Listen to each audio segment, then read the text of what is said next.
તમે જે સત્તાધારીમાં કહેવાય ને કે હાલ એક હર્ષ સંઘવીજીની એક કહેવાય કે ભાઈ દર વખતે દરેક કોમેન્ટ એ વસ્તુ પર જાય છે. પછી તમે એક મોટો શબ્દ વાપરેલો કે Harsh Sanghavi is equal to drug Sanghavi. આની પાછળનું તાત્પર્ય શું છે? એમાં તાત્પર્ય શું હોય? આપણા ગુજરાત રાજ્યમાં બેફામ ડ્રગ્સ વેચાય, યુવા પેઢી બરબાદ થાય, તો એ વાતનો પ્રશ્ન મારે પાકિસ્તાનના ગૃહમંત્રીને પૂછવો જોઈએ કે ગુજરાતના ગુજરાતના તો મેં ગુજરાતના ગૃહમંત્રીને પૂછ્યું એમાં તકલીફ ક્યાં છે? યા તો મને ઉપરથી એવું કહી દે કે ભાઈ નહીં આઈનો કઈ પણ પ્રશ્ન આવે તો તારે પાકિસ્તાનના ગૃહમંત્રીને પૂછવાનો, તો હું ન્યા પત્રો લખીશ. મને હું મારે તો પ્રશ્ન રજૂ કરવો છે, પૂછવું છે. નહીં તો કોને પૂછવાનું મને એમ કયો? ગુજરાતના ગૃહમંત્રી ને પાકિસ્તાનના ગૃહમંત્રી? ગુજરાતના. હા, તો ગુજરાતના ગૃહમંત્રીને પૂછ્યું, એમાં વાંધો ક્યાં છે? અને તમે ગૃહમંત્રી બની જશો, તમને પૂછીશ. હું બનીશ તો લોકો મને પૂછશે. એમાં ખોટું ક્યાં છે? ખોટું તો કઈ તમે ક્વેશ્ચન પૂછો પર જે પર્સનલી કોમેન્ટ થતી હોય 8 પાસ છે, ભણેલું ઓછું છે, આ બધી વસ્તુને લઈને કરવું ક્યાં સુધી? કારણ કે ભણતર જ જો ડિસાઈડ કરશે કે માણસ ક્યાં જશે ક્યાં નહીં. ભણતર જ ડિસાઈડ ન કરવાનું, સરકારે યુનિવર્સિટીઓ શું કામ ખોલી છે? સરકાર શું કામ પ્રાઇવેટ શાળાઓને મંજૂરીઓ આપે? કહી દે ને બધું કરો બંધ, દુકાન બુકાન હંકેલી લો, બધા અભણ રહેજો. સરકારે ભણતરનું કંઈક તો મહત્વ માનતી હશે તો જ એને આ બધું ચાલુ કર્યું ને. ગુજરાત માધ્યમિક ઉચ્ચતર માધ્યમિક શિક્ષણ બોર્ડ છે, ગુજરાત રાજ્ય શાળા પાઠ્યપુસ્તક મંડળ છે, યુનિવર્સિટીઓ બનેલી છે કેટલી બધી, પોસ્ટ ગ્રેજ્યુએટની ડિગ્રીઓ સરકાર આપે છે. તો આ બધું શું કામ આપે છે? ભણતરનું જ મહત્વ નથી તો પછી બંધ કરી દો બધું. પણ એ ડિસાઈડ જે તે વિધાનસભામાંથી આવતો હોય ત્યાં એ લોકો ડિસાઈડ કરે કે અમારા નેતા કયો જોઈએ છે. 5 કેન્ડિડેટ હોઈ શકે કે ABCD, અમના વ્યક્તિ ગમે છે એટલે અમે આને વોટ કરશું એમ. હા, પણ એને વિધાનસભા માટે સિલેક્ટ કર્યો, આખા રાજ્ય માટે નહીં ને. ના, તો બીજેપી એને આખા રાજ્ય માટે શું કામ સિલેક્ટ કરે છે? બીજેપી પાસે ભણેલા માણસોની કમી છે? ટેલેન્ટેડ, ક્વોલિફાઈડ, હોશિયાર, વહીવટી કુશળતા ધરાવતા માણસો નથી? વિધાનસભા પૂરતા એને પસંદ કર્યા બરાબર છે, એ તો લોકોએ પસંદ કર્યું છે. મુખ્યમંત્રી લોકો બનાવે છે? ના, લોકો ધારાસભ્યો બનાવે છે. ગૃહમંત્રી લોકોએ બનાવ્યા, પાર્ટીએ બનાવ્યા? પાર્ટી બનાવે. તો પાર્ટીની શું મજબૂરી છે? એની પાસે હારા માણસો ખૂટી ગયા છે.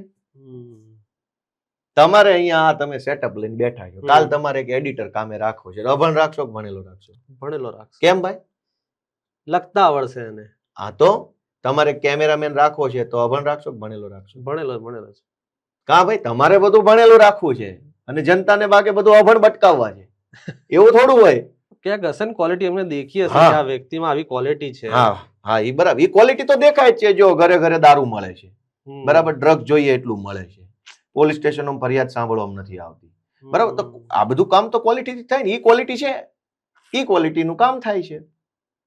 પણ આ વસ્તુ જાણીને બહુ આમ દુઃખ જેવું છે કે આજના ડિજિટલ યુગમાં લોકો એવા આક્ષેપ બી કરે છે કે પોલીસ સ્ટેશન વાળા અમારી FIR નહીં લખતા. હા, બરાબર છે, તો એ જ તો ક્વોલિટી છે. ઘણી વાત એમ ઘણી જગ્યા પર લોકો અવાજ કરે, છેલ્લે એમને હાઈકોર્ટના દરવાજે જવું પડે, કેવું પડે કે ભાઈ અમારી FIR લેતા નથી. આજના ડિજિટલ જમાનામાં નથી જ લેતા કોઈ જાતની. પોલીસ સ્ટેશનો છે ને ફરિયાદ લખવા માટે નથી, નહીં લખવા માટે છે. તમે તો કોન્સ્ટેબલ રહી ગયેલા, તમને તો અનુભવ બી છે. હોય ખરો ઉપરથી કોઈ પ્રેશર? ઉપરથી પ્રેશર ન હોય, પણ એક છે ને એક માઇન્ડસેટ હોય. રોજે રોજ ઉપરથી પ્રેશર કરવા કોઈ નવરો ન, કેમ કે ઉપરવાળાને ઉપર હોય, એની ઉપર હોય, એની ઉપર હોય. એક પોલીસ સ્ટેશનમાં રોજના 20, 30, 40 લોકો કોઈ કામથી જતા હોય તો 40 લોકો માટે ઉપરથી કોઈ ફોન કરીને સૂચના આપવા નવરો ન હોય. પણ આ છે ને એક માઇન્ડસેટ છે કે ઉપરવાળાને શું ગમશે ને એમ બધા બિહેવ કરે. સમજી ગયા? એટલે કેવી રીતે હાલે ખબર? આખી ચેનલ છે. ધારો કે એક કોન્સ્ટેબલ છે, રોડ ઉપર ઊભા છે, તમારે ને એને વચ્ચે આમને સામને થઈ ગયા, તમે ને બે એકબીજાને ઓળખતા નથી, છતાં એ તમારી સાથે જે કાંઈ વર્તન કરે છે શું કામ કરે છે? એ ક્યાં તમે એના દુશ્મન નથી અને એ તમારા દુશ્મન નથી, તો બિહેવિયર ખરાબ કેમ છે?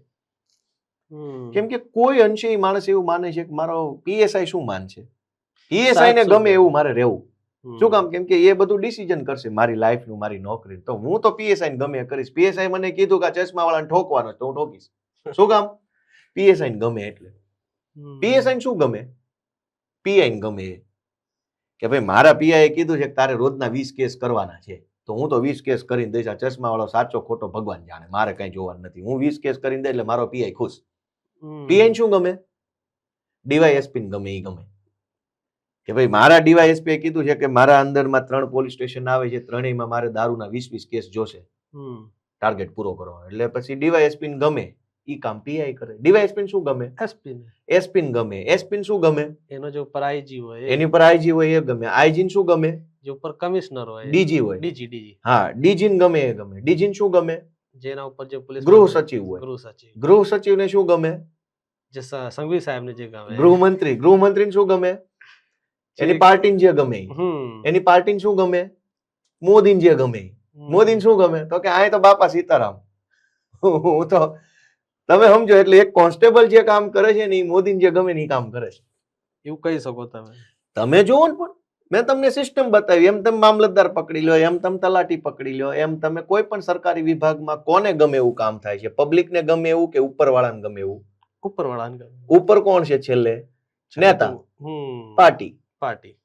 તો પાર્ટીને ગમે એવું બધા કરે છે, તો પાર્ટીને આવું જ ગમતું હશે ને. તમને ને મને ગમે એવું કઈ કામ થતું નથી. ઉપરવાળાને ગમે એવું થાય છે. અને તમે જુઓ ને બધા જવાબ શું આપે સરકારી? ઉપરથી છે, ઉપરથી છે, ઉપરથી છે. તમે ગમે તે કામ લઈને જાઓ, સાચું કે ખોટું, બંનેનો જવાબ શું હોય? ભાઈ અમને આમાં કાંઈ નહીં, ઉપરથી છે. એનો અર્થ એ થયો કે આ બધું ઉપરવાળાને ગમે એમ હાલે છે. તમને ગમે એમાંય નથી હાલતું, કાયદેસર હોવું જોઈએ એમાંય નથી હાલતું. ઉપરવાળો કેમ હાલે? તો મિત્રો, આ પોડકાસ્ટ જો તમને ગમ્યો હોય તો આ પોડકાસ્ટને લાઈક કરજો, શેર કરજો અને સબસ્ક્રાઇબ કર્યા વગર ના જતા. ત્યાં સુધી બાય.